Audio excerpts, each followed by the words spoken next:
Mesdames et messieurs, rassembleuses, rassembleurs, chers compatriotes,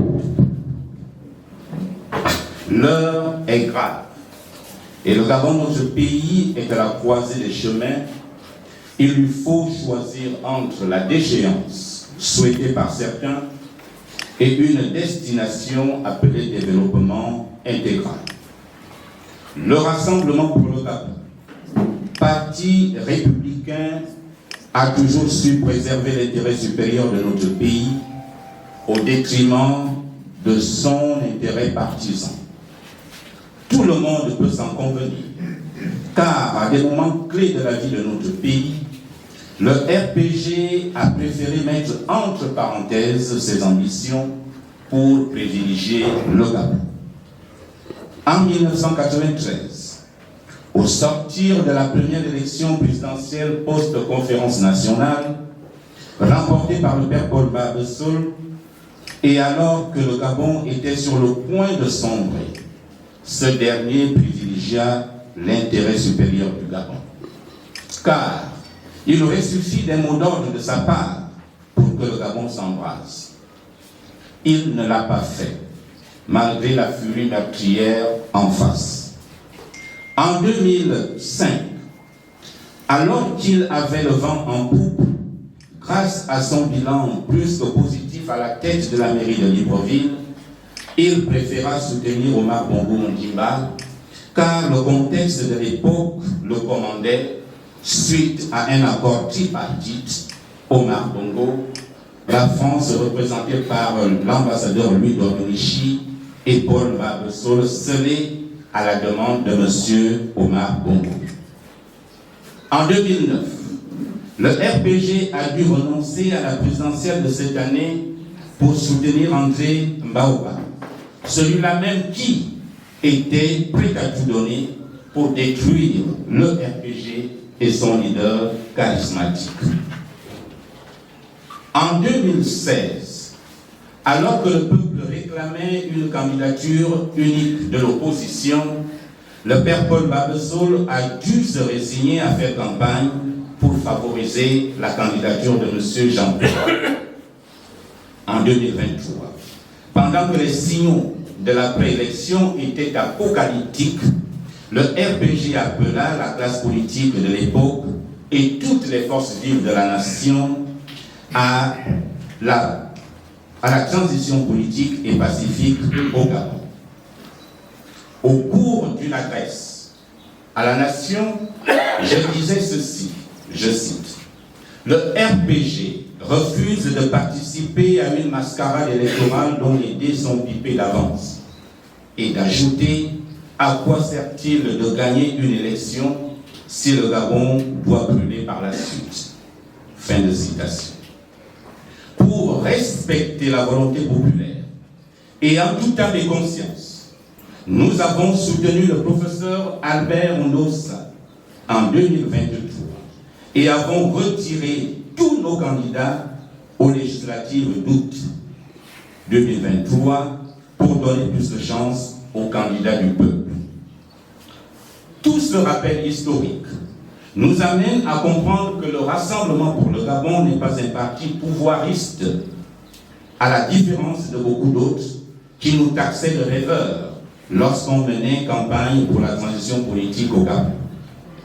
Alors que la transition exige sérénité et unité, beaucoup d'acteurs sont sortis des bois inopportunément pour appeler à voter le oui ou pour le non, sans que le projet de constitution ne soit connu.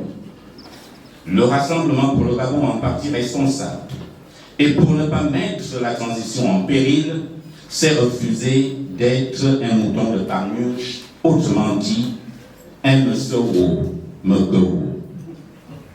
Mesdames et messieurs, comme vous pouvez le constater, nous sortons d'un conseil exécutif élargi aux conseillers politiques et aux responsables locaux.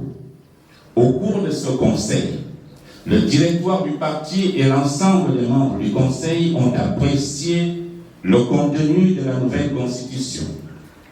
Il ressort de ces échanges nourris que le projet de constitution définitif de la nouvelle constitution présente des avancées significatives qui nous permettent de scruter en toute sécurité de nouveaux horizons politiques, socio-économiques et culturels. Certes, il n'y a aucune perfection sous les cieux.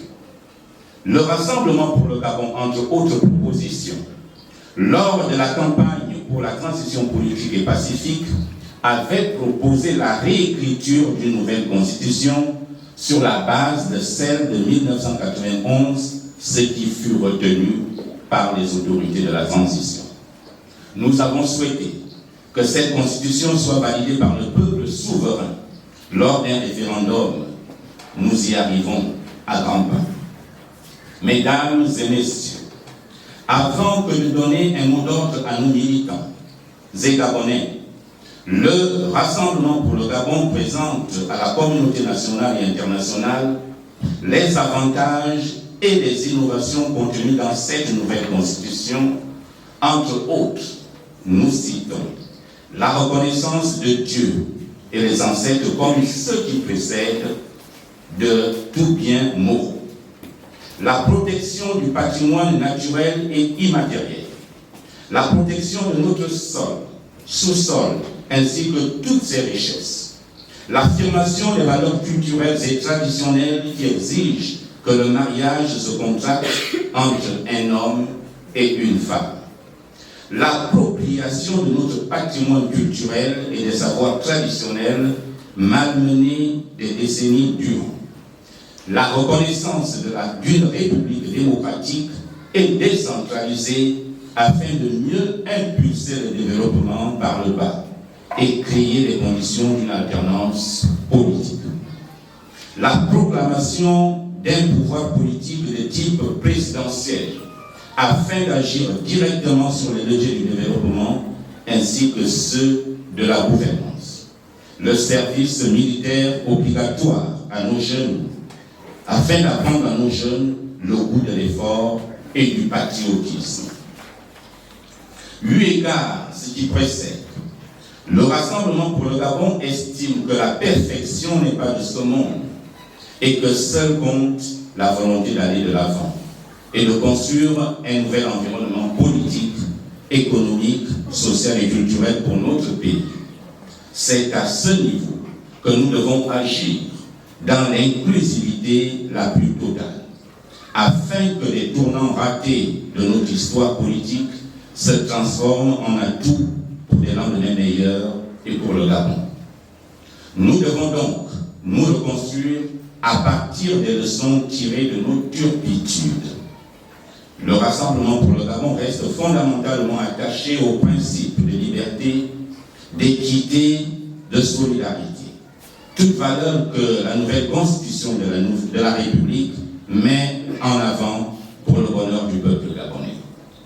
Il en appelle au grand rassemblement de tous à participer massivement au référendum convoqué pour le 16 novembre 2024 et demande à chacun, individuellement et collectivement, de voter pour le oui, afin que nous tous, unis dans la concorde et la fraternité, puissions vivre les temps heureux rêvés par nos ancêtres et qu'aux yeux du monde et des nations amies, le Gabon immortel reste digne d'envie. Je voudrais réaffirmer que le Rassemblement pour le Gabon mènera campagne pour le oui sur toute l'étendue du territoire national parce qu'il ne faut plus rater ce tournant important de la vie de notre pays. Vive le Rassemblement pour le Gabon, vive le Gabon immortel. Je vous remercie.